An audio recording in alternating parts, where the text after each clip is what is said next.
Ce qu'on a appris en fait dans cette conférence, qu'on constate, c'est que le changement en fait, il vient des projets à niveau local, il vient de projets de dynamique portés par des communautés, portés par des experts, portés par des scientifiques,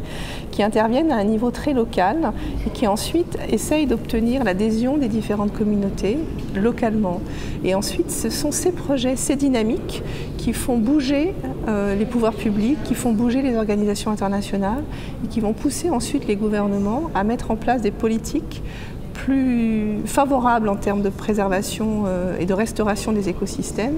Et c'est à ce moment-là que nous, bailleurs de fonds, on peut intervenir pour appuyer ces politiques. Donc ce qui est important pour nous, c'est d'avoir, ce qu'on constate, c'est important, c'est d'avoir d'une part des projets au niveau local, dans une démarche bottom-up, et également de pouvoir ensuite générer des activités économiques qui font que les projets sont durables et qui font que ces projets peuvent contribuer à l'amélioration des conditions de vie des populations. On a une capacité à faire changer les choses qui est considérable. Et ce qu'on constate en fait dans cette conférence aussi, c'est que le coût de la dégradation,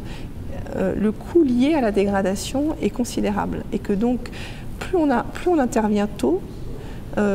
plus en fait on arrive à des projets qui sont moins coûteux. Et de ce point de vue, ce qui est intéressant dans cette conférence, c'est qu'il y avait des projets à la fois dans des pays riches et dans des pays pauvres.